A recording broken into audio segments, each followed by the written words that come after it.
Hey you guys, welcome back to my channel. If you're new here, don't forget to subscribe and give this video a thumbs up. But my name is Anosha. Welcome to episode 2 of the Bald Baddie Series, where I am talking about my journey with cutting my hair, some of the reasons behind why I did it, just my thought process before, during, and after cutting my hair. I always would be curious and pick people's brains whenever I saw that they had a shortcut. So I figured I would just share some things about my experience so you can know that you're not alone. Today we are going to be talking about beauty tax, when hair became too expensive, and just talking about the cost, more than just financially, but the cost when it came to maintaining my hair, the cost on me emotionally, the cost on me financially, the cost of my time, things of that nature. So buckle up and let's get into it. So beauty maintenance just became extremely expensive. Of course, hair, y'all already know these days, when you go sit down to get your hair done, you're spending a pretty penny. It's not like how it was before.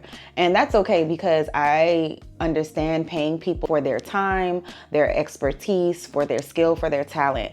I've been in the service industry in a sense of, besides me being a nurse practitioner, but I also used to do makeup. So I understand being on your feet. It takes a lot of time, but then it's also like, your job or whatnot, but you need to be paid and compensated for your work and your time. And I'm always going to be a believer in that.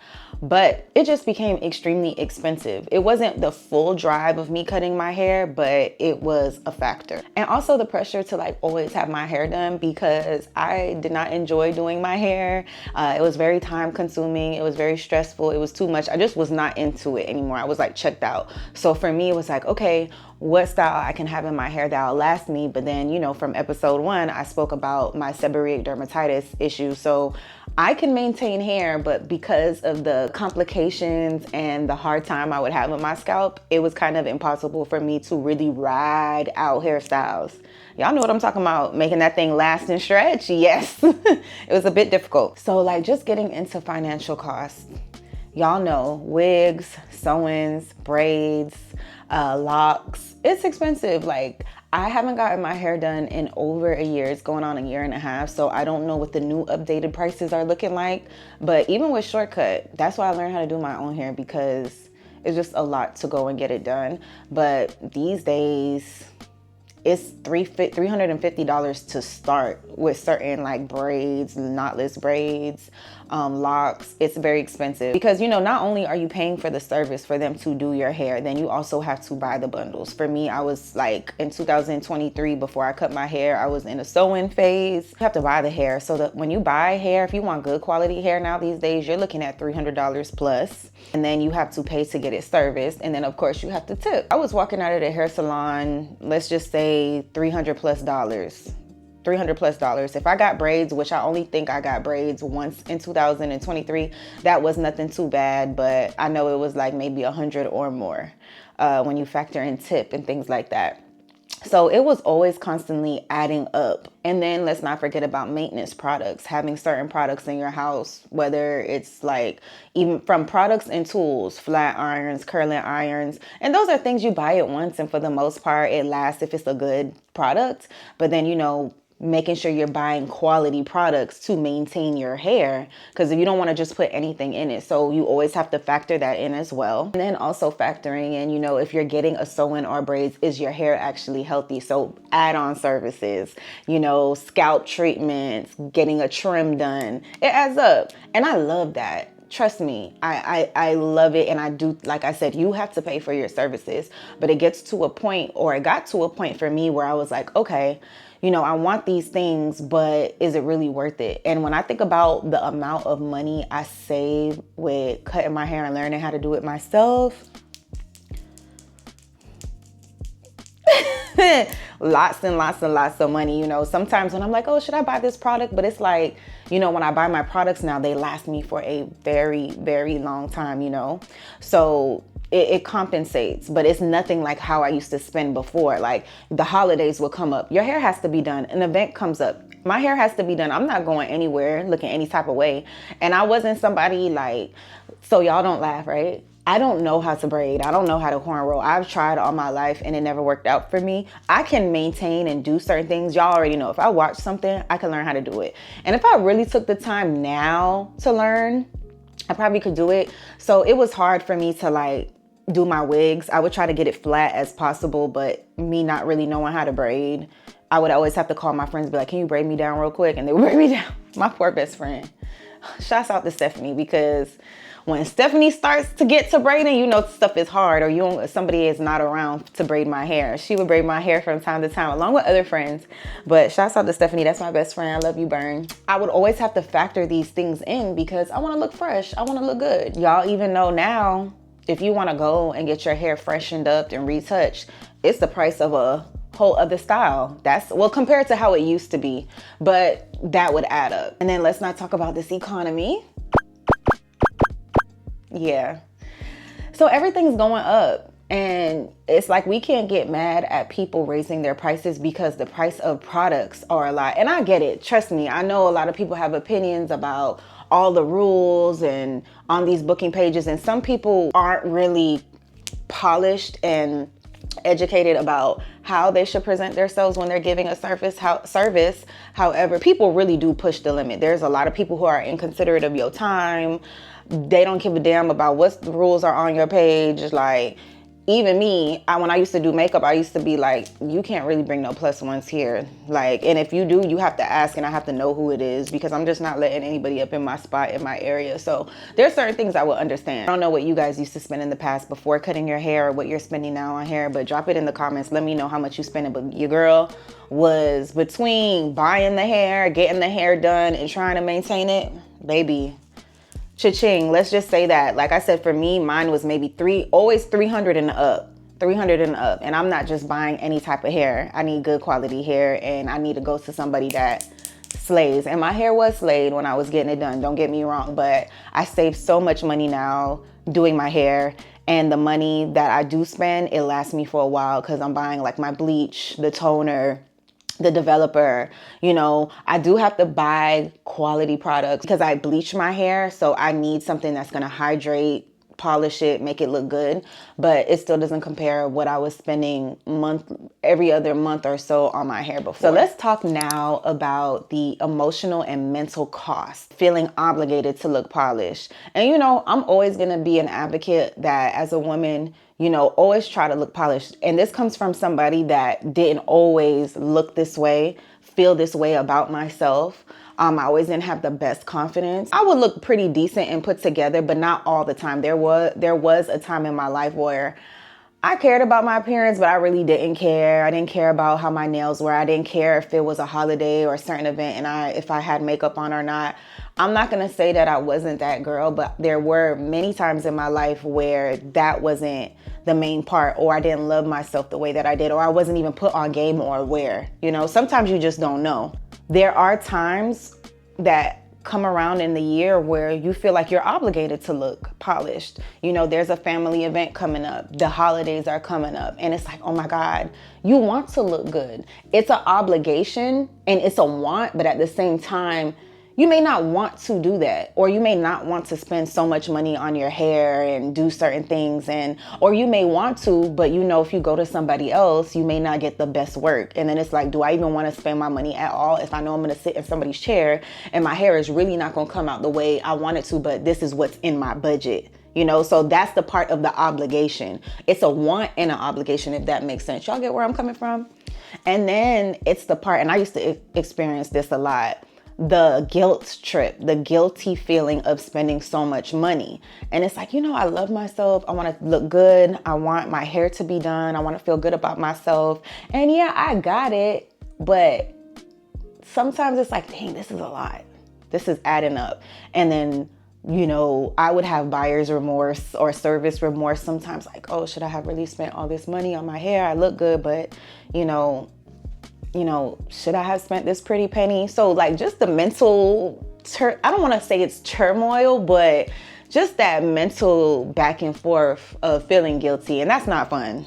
And then also the stress, y'all already know the stress with keeping up with your appointments. Like for me, I would have people that they were really good at what they did. Because for me, if I'm going to spend the coin, I'm going to spend it. And I want to go to somebody that's where I know that my hair is going to look amazing. And usually whenever they release their schedule, it is what it is. This is what the days I'm doing the service, the time. So always like my hair may be done, but if it's a month before and I know that this stylist releases their schedule at this time, it's like, even if I'm unsure about doing my hair, let me book this appointment, because if I wait too last minute, they're not going to be available. And then now I'm looking for somebody else. And if y'all don't know already, when it comes to me, when I'm locked in with somebody, a stylist for a service, I will drive. I will do whatever to get to that person. When we locked in, we are locked in. Like, even with my pedicure lady, she's laughing because I text her this morning because Thanksgiving is coming up and I see she's off for the week, and I didn't know she was going to be off the whole week. When I tell you I sent this lady a voice note, we're cool like that. And I was like, why would you do this to me? Why? And mind you, I drive like 30 plus miles to go to her. But I know my feet. Yeah.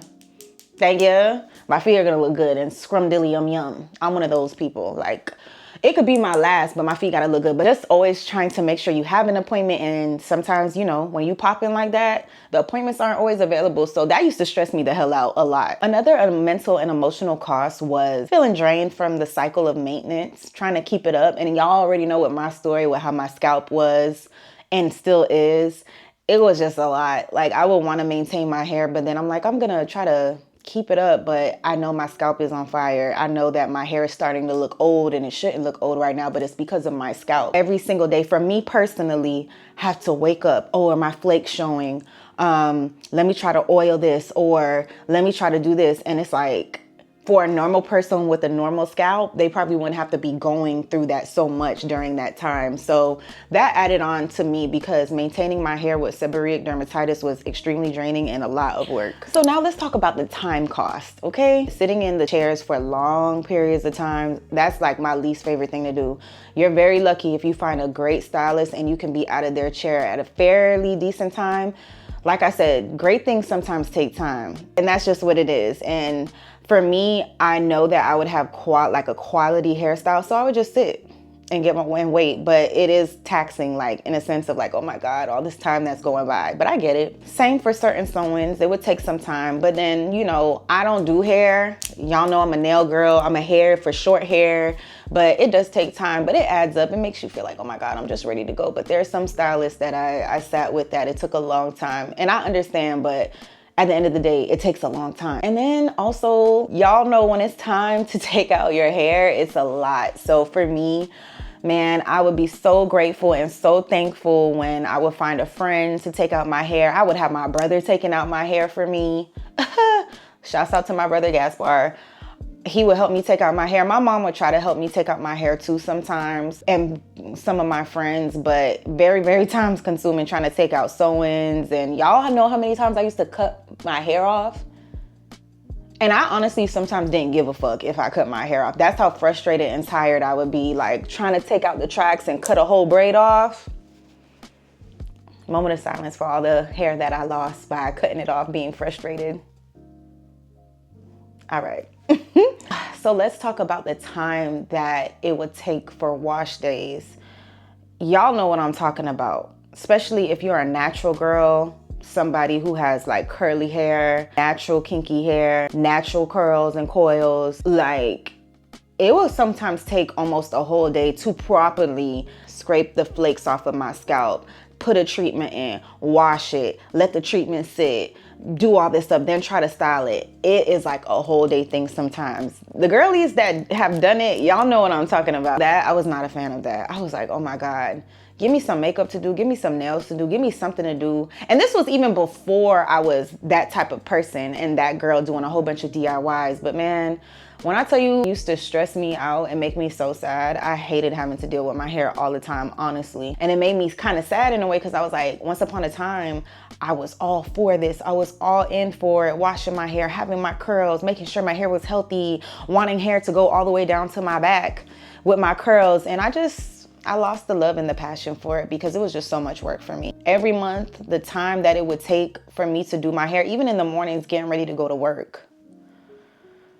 I used to be so mad that I had to fix my hair to go to work. I don't know. I don't know if I'm alone out here, but when I tell you, if it's one thing that pissed me off, it's having to maintain my hair. This, I know a lot of people are like, oh my God, but this is nothing to me. But maintaining bundles, my natural hair and all of the above, nope. So the turning point, like right before my birthday in, what was it, August, like 2024, leading up to those months, I was just like, man, I'm tired of this. This cycle is too much for me. Spending money on hair, fighting to get appointments, maintaining my hair because I want the money I spent to last me basically without taking my hair out so quick, and then feeling guilty about it, feeling guilty about spending the money. I was tired of those patterns. I was tired of that cycle. And I was just tired of the energy that it was taking from me and the energy I was giving it, if that makes sense. And I just wanted something simple. Like, I was like, I just can't deal with this no more. I can't deal with the pain. I can't deal with the inflamed scalp going crazy. I can't deal with the sweat buildup.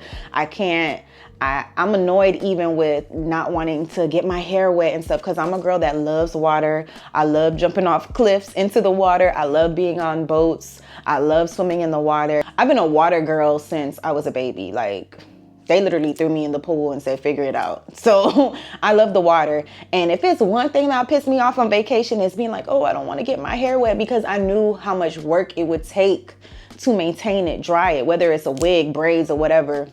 So that would kind of get the best of me sometimes. But this, I'm jumping in, baby. I'll figure it out later. And I just wanted to choose comfort over styling.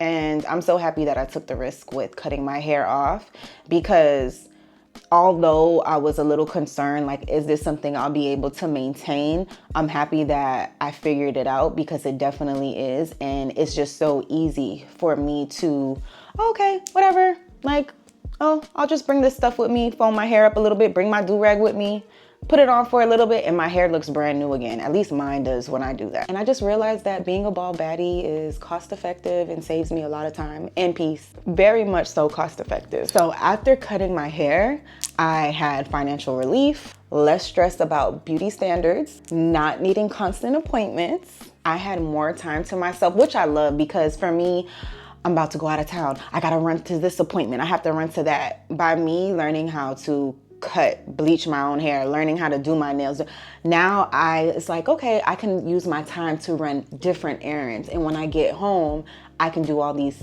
by myself, because I don't have to depend on anybody. It gave me so much time back to utilize it the way that I wanted to use it. And it just helped me with a lot of peace, instead of running everywhere and they cancel this appointment on you and spending so much with this. I love how I operate now when I am traveling, or, you know, just things coming up, events coming up. It made my life a lot easier. Feeling cleaner, lighter, and more confident. Me cutting my hair, literally, I think this is the most confident I've ever been in my life. It literally was life-changing for me. And I just feel like there's freedom in minimal beauty. Some people may think that this is not minimum, like how my hair is, but it really is, girl. It really ain't nothing to it. I don't even line my hair up. I don't even line my hair up in the back. I'm gonna try to learn how to fade my hair in the back.